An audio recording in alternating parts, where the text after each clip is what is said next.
Uh, Welcome to another edition of New Sports Outlaws podcast. As always, I am Neil and this is Dan.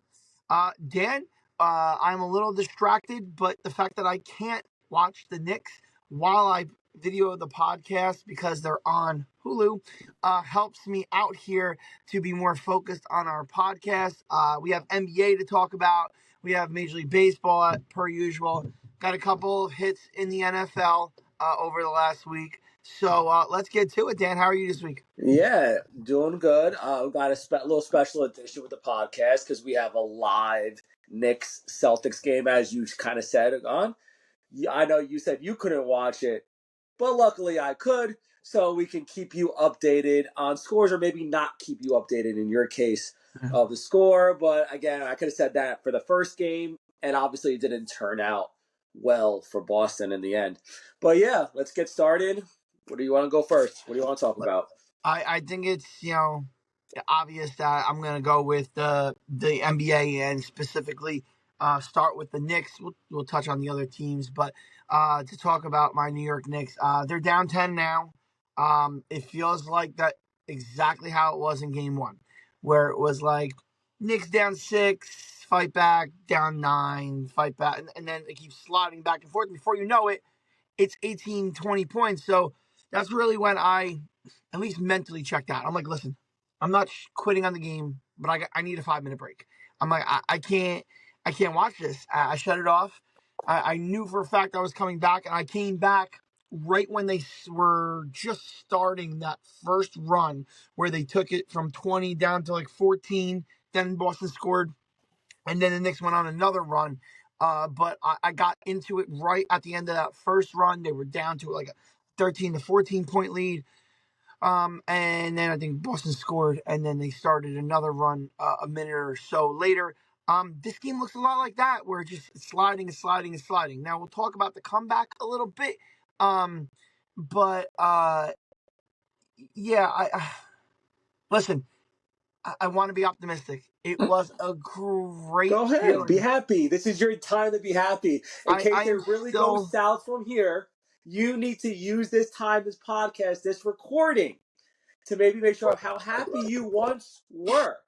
Just yes, in case by next week, the series might be over by correct. next Wednesday. I'm not even sure when game 5 is, but it might be over. So if you need to be happy right now. Go. Well, I will say this. I'm still sticking by my prediction of Knicks in 7. That was my original prediction on the podcast sheet. I'm gonna stick with that. I think it looks a little better now because of the game 1 win. But listen, they're not going to miss that many shots. But I also don't think Karl Anthony Towns is going to play as badly as he did in game 1. You said it when you were watching it. You thought he looked good, but his fouls qualified him to play badly because in the rest of the game, he was not aggressive, especially in the second half, where he was doing well in the first quarter scoring. He was doing well in the first quarter on the boards. And then you get foul trouble, and then you pick up your third foul in the first half, and you play softer than normal. The cat was after he picked up his foul trouble. Um, I do still say Knicks in 7, but they're not going to miss 45 threes again, which was a playoff record. Um, and I need Cat to stay out of foul trouble. That's as simple as it gets. Yeah, so when I said that, I texted you in the second quarter. He kind of was doing the same thing in this game. He was dominating the second quarter, at least the beginning parts of the second quarter before he did get in that foul trouble. I'm not sure if you remember. Did he ever pick up his fourth foul in the third quarter? Do you remember? I Or do believe you know? so. I'm trying to remember because I thought he would be more of a factor because I know he was in foul trouble, but he wasn't like, he never had 5 fouls. I don't think he was ever in danger of fouling out. I'm pretty sure he never picked up his fifth foul. I can look that up. But he wasn't obviously there in the second half. And this is why OG was obviously so big for you guys, not only as a shooter because he was knocking down it, but he actually created a lot of shots too. And obviously it was badly needed next to Brunson having that second creator, and nobody could stop OG, especially in the third quarter a couple nights ago. And he was just and again, it wasn't just spot up threes. He was doing step backs. He was driving to the rim. He was doing whatever he wanted to, and he was confident. And that is something that's probably going to be needed because I'm not sure if Cat's going to be the 25-point guy. I mean, I think he'll do what he's kind of doing now and kind of going in spurts right now. Kind of in the post. He doesn't seem like he's shooting much anymore either. I'm not sure if that's just because they were just putting Tobias Harris on him in Detroit and then Al Horford and Jaylen Brown on him now, so it's trying to take advantage of the small matchup, I'm assuming. I don't know. But for some reason, I don't know why Boston just doesn't drive in the paint, acting like Cat's some rim protector. I don't know why. He's not. He's like the opposite.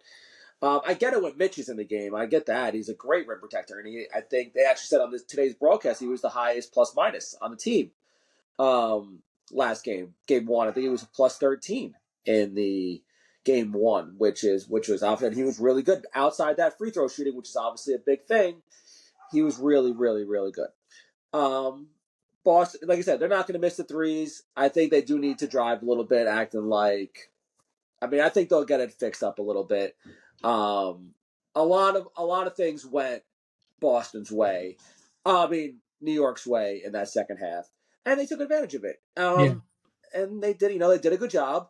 Brunson turned up when he had to turn up in that like 3-4 minute stretch where he was unstoppable in the fourth quarter, and Bridges made a couple nice plays at the end in overtime, especially the overtime was his. And they took it, and I think you even said it. That was the game they had to take, and they took it. So I mean, good for them. Again, I don't think it's going to go the same way the rest of the series. As of now, they're still 10-point lead, 2 minutes to go. So I mean, they keep hanging on. They're right there. But obviously successful. Start to the series for the Knicks. Hey, listen, I say all the time, you're not wishing for injury, but I mean, if Kristaps can't last on the floor, if Jaylen Brown is hampered, as Reggie Miller alluded to, maybe that tips what the Knicks need in their favor to make this a series and have a shot at beating them. Because I'm under no confusion here. I think Boston is the best team in the league. I worry about OKC's youth, and to pivot, and in the radio industry they call it a pivot, a lead in. Let's lead into the rest of the NBA. I'm already mentioning how I think Boston's the best team. It's because I worry about OKC's youth and inexperience in this spot. And sure enough, they go against a former champion, and Joker and Gordon carried Denver to victory on the road. At some point, though, I mean, I know that OKC youth has been a thing, but at some point now, I want to say this is the third straight year that they are the number one seed. Maybe definitely the second straight year because they were last year too. But they were either top 2 seed, I think 3 years ago too. At some point, they're going to have to start meeting up to expectations. I mean, they have the MVP of the league on their team. They have an All-NBA. I believe Jalen Williams is going to be an All-NBA player this year. Isaiah Hartenstein has been great for them. Holmgren, they are absolutely loaded. So I mean, again, it's game one. I mean, if anything, showing you no home teams have actually won yet in the second round. They're 5-0, considering the Pacers were 2-0. So I mean, again, I was listening to the fan, and I actually agree with Evan on the part that home court really doesn't mean as much as it used to. Especially at places. I'm going to use the Knicks, for example, in Madison Square Garden, where it seems that that's where everybody loves to play. And like even during the regular season, that was always a thing for LeBron and Curry and Kobe. They always love to come to the Garden and they love to put up their numbers. So again, I mean, I know it's the playoffs, and again, it's a long series, but yeah, the Thunder are down. The T-Wolves got destroyed without Steph Curry pretty much playing in the game. And Cleveland, surprisingly, I'm not sure if you want to talk more in depth about that, but Tyrese Halliburton is shutting people up and shutting up his peers. I mean, about the overrated survey that was taken. So a long series to go. I think a lot of the home teams are still going to come out. I still think the Wolves and Thunder, and even Cavs. I think they're not out of it yet. I'm still on the home teams a little bit, but yeah, it's been a surprise so far. Yeah, I mean, I had just one note on each game. That the Gordon and Joker, win for the Nuggets over an inexperienced OKC. I had written down the Pacers won game one. They were in control of game one pretty much the whole game. I kept looking, and the Pacers were ahead. And then in game two, it was the exact opposite. I mean, we were playing video games, but I had ESPN app opened next to me, and I kept refreshing. And I remember saying, "You wow, they're down like 17." You're like, you're like, hasn't this already shown us this history here? 17's nothing. And sure enough, I remember saying to you, hey, they're only down by like 6 going into the last minute and a half. And Cleveland looked like they didn't remember how to play basketball in that last minute and a half of that game. And to Halliburton's credit, he's taken this overrated this reputation he has gotten from his peers, and he has really tried to shove it up their keisters and use it as motivation. So, yeah, Cleveland finds themselves in an 0-2 hole. And the problem with them, Dan, is I know you have some hope for some of the home teams still. They're missing a lot. Is Garland coming back? Is Mobley coming back? That's 2/3 of their starting lineup. Not playing in game. They did not play in game two. Yes, they were up the whole game. I get it, but that's a lot of firepower not on the floor. Yeah. Yeah, no, I'm with you. I think Mobley's definitely the bigger one because he was a huge part next to Jared Allen there, down low. But yeah, it's almost tough when Mitchell scores 48 points and they had that game and they lost out. So that's obviously a tough one for them. Um, One thing about the Pacers, and I think we learned about them, and I know obviously Knicks probably should have won last year's series if it wasn't for the injuries, but they don't stop. They keep coming. They're a high octane offense. They play defense. Carlisle is a defensive coach. He is a good on defense. They're well coached. They don't have the Giannis's, the Tatum's, the Brunsons, all that, but they're a really good team. Again, I still think the Cavs are okay. I mean, but yeah, Halliburton's making his way up there, and he's kind of again. I think that goes back to the whole Olympics thing where they basically Halliburton just kind of got a free ride there, and he really didn't play, um, and pretty much got a gold medal for it. But yeah, he's shutting people up right now. He's doing good. I mean, I don't have a problem with him, but I mean, he's doing good right now. I mean, he's proven why the Knicks probably should have drafted him 6 years ago now, however many years back when they were begging for a point guard a while back, and everyone said, "Why did they draft Tyrese Halliburton at the time?" And I forgot who they drafted. I don't know. Do you remember who they drafted that year? Anyway, I can't remember what Obi, year that was. was it Obi? Might have Might been have Obi. been. Might have been Obi. But yeah, no. Yeah, no. Indiana's looking good. I think that it seems like that's going to go at least 7 games now. At least, I mean, at least at the max, unless Detroit kind of Cleveland starts to fall apart. But yeah, all the road teams looking good so far. Yep. And then the last thing you already mentioned, the Warriors handled the Timberwolves without Curry. News came out today that Curry is going to miss at least a week. So I mean, in playoff time, that's 2 to 3 games. So it'll be curious to see if the Warriors can't come off the mat. I would expect them to come off the mat anyway, Curry or no Curry. But I think you'll see a different Ant Man in game two. And the last note for the NBA 5 days till we find out if the Nets are going to be the recipient of Cooper's flag. There's a lot more than Cooper Flag in this draft. This is probably one of the best draft classes in a while, and yeah, just looking at least hopefully get if we somehow could jump into that top four, obviously that'd be great. But there's a lot of good talent out there, and we have 4 first round picks, including the one of the 20s from the Knicks or whatever like that. So we got a lot of draft capital going on. I think what the Nets are going to do, and that'll be the last 30 seconds I say on it. I think it's going to be a little bit shorter rebuild. I think they are going to not necessarily Giannis, not necessarily Giannis, Or even, I actually think a target could be like a John Morant. Or go for, again, I don't know if I want him. Or or you can go I don't for, want you to have him. he's not this is not a guy, but Sabonis. Domantas Sabonis, kind of go after him. Um, He's I'm a good not two. sure it's going to He's be a good the two. rebuild. I don't want Giannis on the team. I really don't. But but I think it's going to be a little bit shorter rebuild with all the draft picks that we have. Yep, I hear you. Okay, so we go from one of your favorite teams.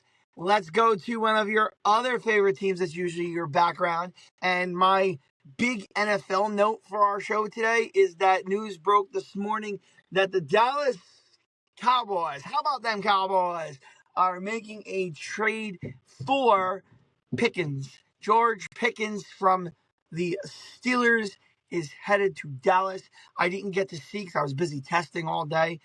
Did you see what the compensation ended up being?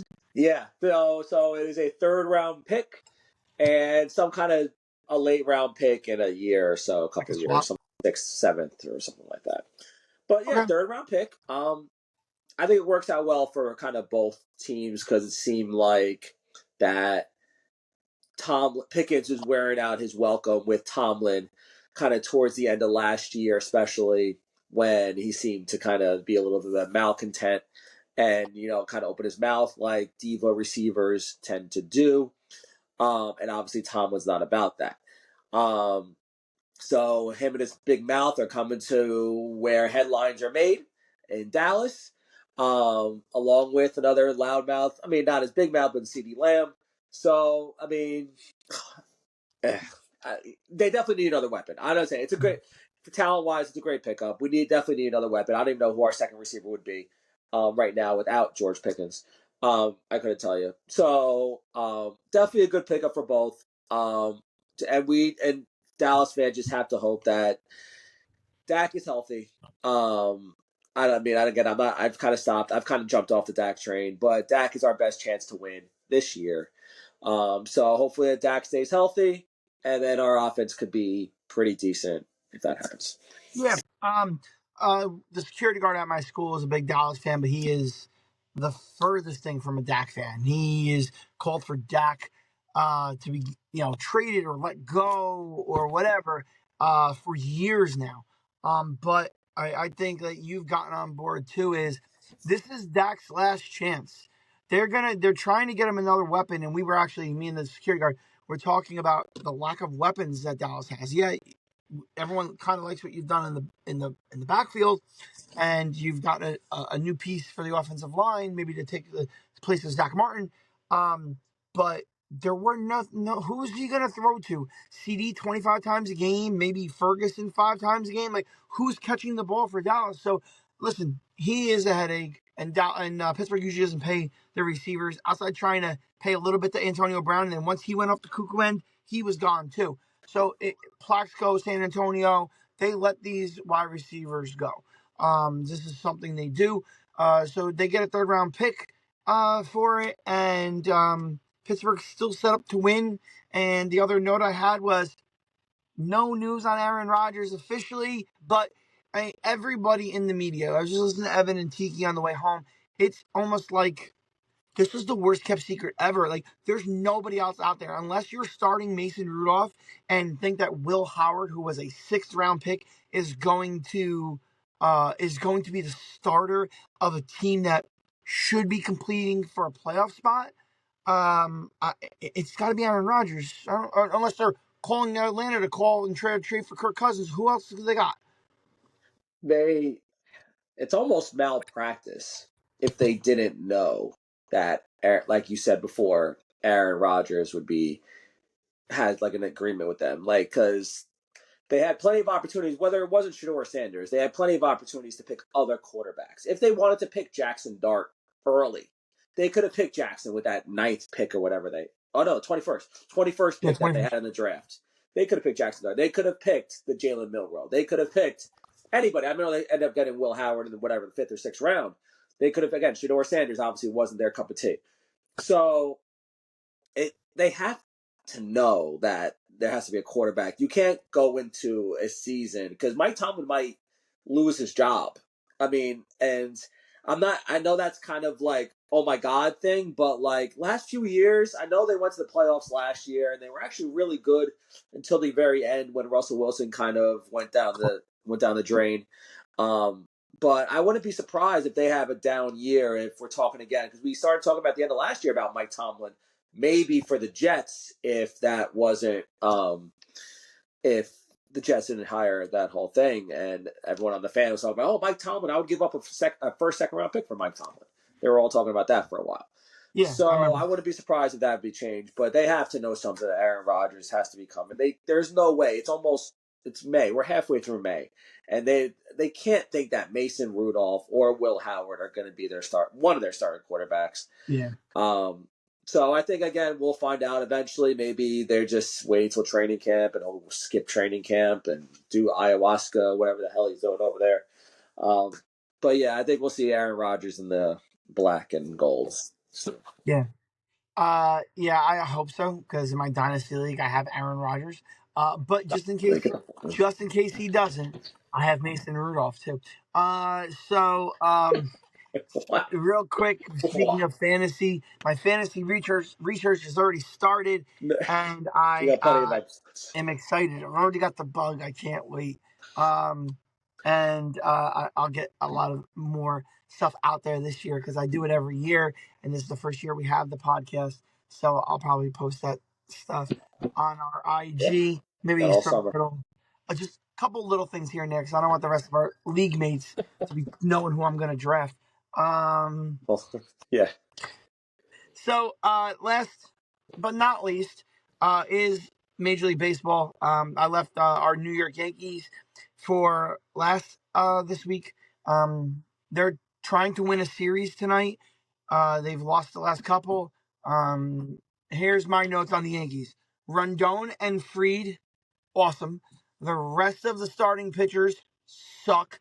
And the bullpen, headlined by Williams, has been a little shaky.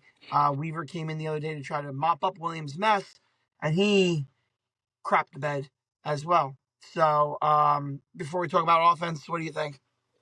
Yeah, I think if we just look at a lot of the numbers and statistics, it still tells us that the Yankees are like the top offense in the majors, I believe, which is obviously, if you're a Yankee fan and you kind of keep track like both of us do, you wouldn't say that this was anywhere near a top 10 offense, maybe. Five, definitely not a top five offense, considering Judge is still batting 410, I think, at this moment. Goldschmidt's the second, I believe he's second in batting average behind Judge at whatever 350 or 360, whatever he is.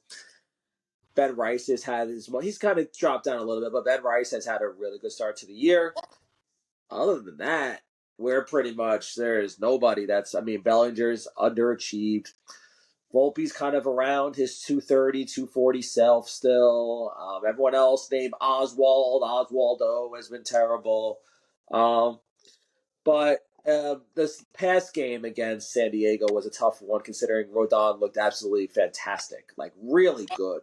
Really, like, and I know you especially, both of us do, but with the Rodon questions, but ever since those first couple starts where he had a couple of like bad home run like spots, and I know we talked about it. Like, he was really good until he gave up that home run, and then like all of a sudden his stats looked inflated. He's been really good. And San Diego still got a really good offense. I think he only had like 2 hits to give up 2 hits in that game. Um, the rest of our bullpen, I think, has been okay, actually. I know Devin Williams has kind of crapped the bed. Luke Weaver just gave up his first run of the year a couple days ago. That was the whole Machado and Bogarts back-to-back doubles. So that was his first run of the year. Cruz has been actually a good pickup for us. Actually, we got him through a trade, sorry. And he's actually been a good pickup for us. It just seems like the stuff that has gone wrong, like whether it's Devin Williams who all of a sudden decided to crap the bed, or maybe it was the whole other, the offense. Like you said, if you look at the stats, I think our stats are really good. Like, offensively, we're really good. Defensively, we're really good. We've lost a few series in a row. Now, it doesn't really look great right now. Right now, as we speak, I think San Diego is up 1-0. So and that's kind of our ace, and Max Fried is on the mound against Dylan Cease. So again, for it, I think we'll be okay. I'm kind of I'm confident, quiet confidence. Still first in the AL East. I'm still that. I think we're at like the second or third best record in the AL behind Detroit. Detroit's looks really good. Yeah, again, they don't look good, and it just looks like maybe it's the weather. Who knows? The weather's been really crappy. I don't know. It's just something off with them right now. I'm still okay with them right now. Again, it's only May, but again, I know it's a little worrisome. I get it because of Will Warren and Clark Schmidt and whoever else we Cookie, put out there. Cookie. Cookie just got DFA'd actually. Cookie's I know, DFA'd. He's but gone. they were So running him out there he's until gone. then. So between what is it, Schmidt and which we'll call it. Who's the other? Will Warren. Who else are we starting? Who's No, our? Cookie was starting up until Oh, we don't know. 5 seconds Oh, ago. right now we don't know who our fifth starter is. So, Yeah, I don't know if Stroman's supposed to come back anytime soon. I'm not sure if he's the guy. Exactly. So, like, that's why the Rodon one was so huge because he was supposed to be that win. Like, those two guys are like, all right, we're going to get a win today.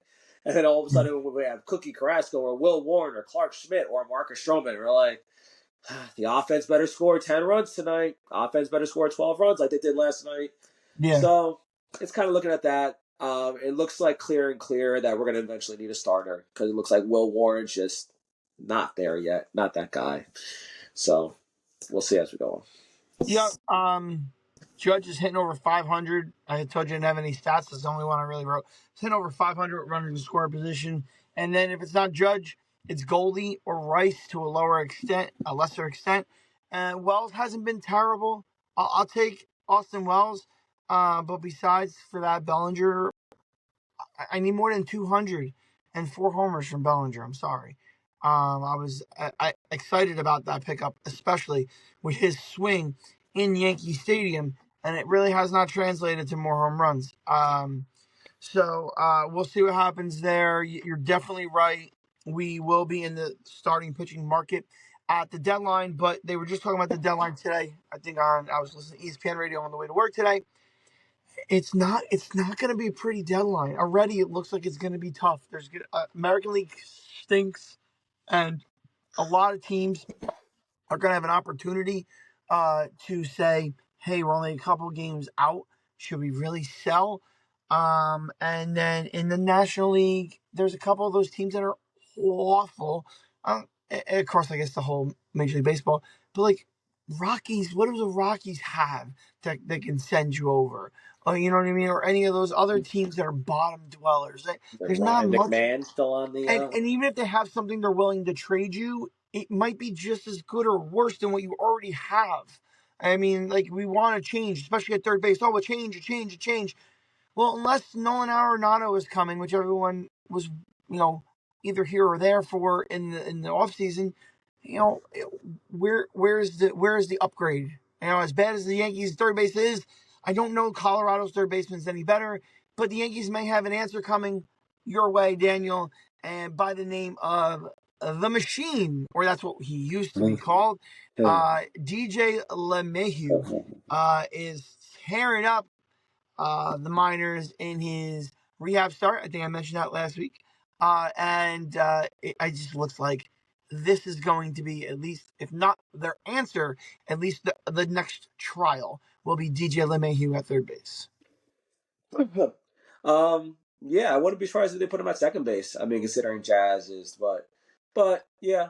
I mean, we want to be positive because we've seen he could be really. We've seen he could be really good, and we want him to be good, but we know that we already have negativity towards him, and his leash, at least Yankee Stadium leash, is not going to be that long. So yeah, Yep. it's going to be to the trade deadline. That's what it's got to be. Yep. All right, Dan. That's all I got for you tonight. I can't wait to go watch this Knicks game and watch them lose. So. Oh, stop. Yeah, and just real quick before we sign off, I know the Metsies, they finally won a series. They had lost 3 series. No, 2 seconds. It's like just as much time as the Nets. So then we'll get, they actually won a series. Juan Soto, I always talk crap to I have a couple students in my class that love the Mets. I love been talking crap about Juan Soto to them. They're about 240. But he did end up, I'm going to hear it tomorrow because he ended up having like 2 home runs today in their win. So I'm going to hear crap for a second. But I think he's still batting like 250, so I can always have that for a little bit. But yeah, so they finally won a series and they look okay. Whatever, who cares? They're the Mets. So yeah, next week we will have, obviously we'll be further into the Knicks Celtics series. Actually, all the series, they'll probably still be going on unless Indiana decides to sweep somehow. So we'll have that.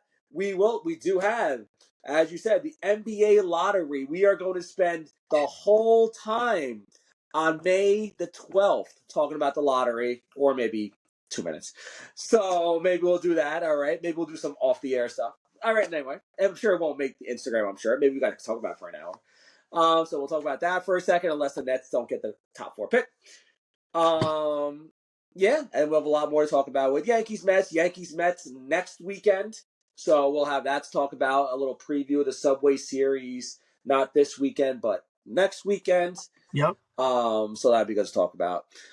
So yeah, keep following us up. Keep following us on X, Instagram, YouTube, Facebook. Keep those comments and likes coming. So until next time, I'm Danny. This is Neil.